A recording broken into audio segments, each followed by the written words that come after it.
There are two reasons why Donald Trump might try to convince Americans that Tylenol is responsible for autism, and they're both pretty scary. So buckle in. I'll pause here to say that science has proven no such link. I'll drop links to some science in the description if you're interested, but suffice to say that autism started being diagnosed before Tylenol was even invented. There was a time when the President of the USA telling a lie would have been a news story in itself. But here we are in the post-truth era with a narcissist gaslighting the world on the daily. But today something happened that stood out even among the circus that has been American politics this year. Trump, RFK and their bloke brigade tried to link the use of Tylenol during pregnancy to the rise in autism diagnoses.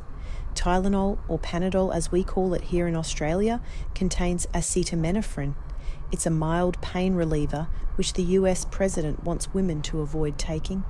For now, they're just relying on a woman's fear of having an autistic child to police this. We'll come back to that, because the idea of being afraid of having an autistic child doesn't sit right with this autistic wombat. But how long until this recommendation becomes law? Could pregnant women can be punished for taking pain relief? What about women of childbearing age who might not yet be aware that they're pregnant? It's very Gilead, but what if all American women were prohibited from taking simple pain relief? Unfortunately, it doesn't seem impossible. But why would Donald Trump want women to be in pain? Some people say it brings him joy to see other people suffer because he has a personality disorder. He's a psychopath, a malignant narcissist. But to blame mental illness seems a bit too convenient to me. What we really need to acknowledge here is that patriarchy is in decline. The sun is setting on the era of the mediocre white man. We could be witnessing the death throes of the patriarchy, in which they desperately try to keep control of women. I mean, it tracks, with them cracking down on abortion. But birth rates are still falling, and women are no longer stuck at home with the kids. They're out in the world, giving men a run for their money in every industry.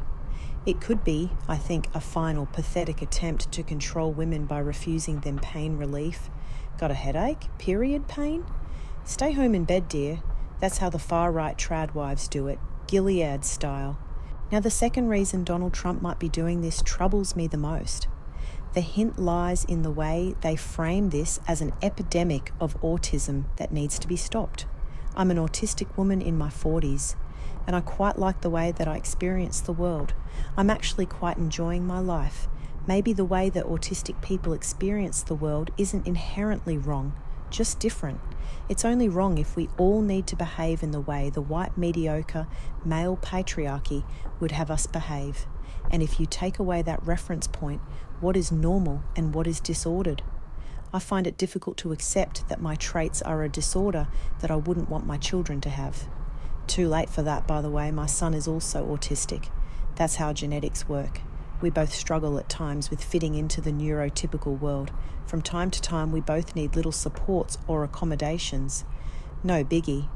But it makes me shiver to think, what will happen to the mothers of children born with autism now that Trump has declared they are at fault? It's true that the number of people being diagnosed as on the autism spectrum is growing, but so much of that is due to greater awareness.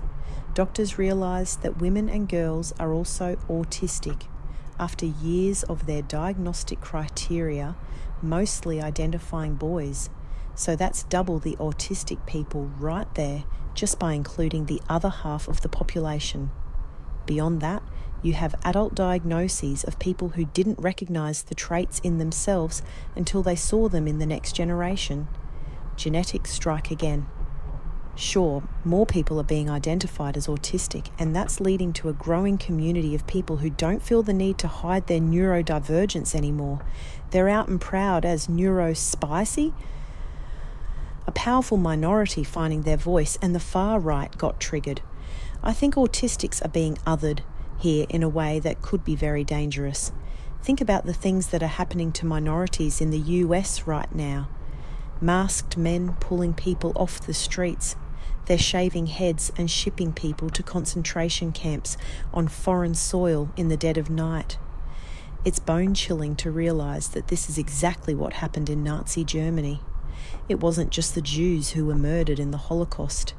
Gay men, Romani or Gypsy people, Jehovah's Witnesses and disabled people were also among the exterminated. Narcissistic dictators need a constant supply of people to hate. It fuels their rise to power. Don't give them that fuel. Just remember, correlation does not equal causation. Saying that Tylenol causes autism is a stupid lie. So next time Trump tells a stupid lie, ask yourself why. Why might he be saying this? Oh, what do I know? I'm just a middle-aged wombat in a man's world. Subscribe if you vibe.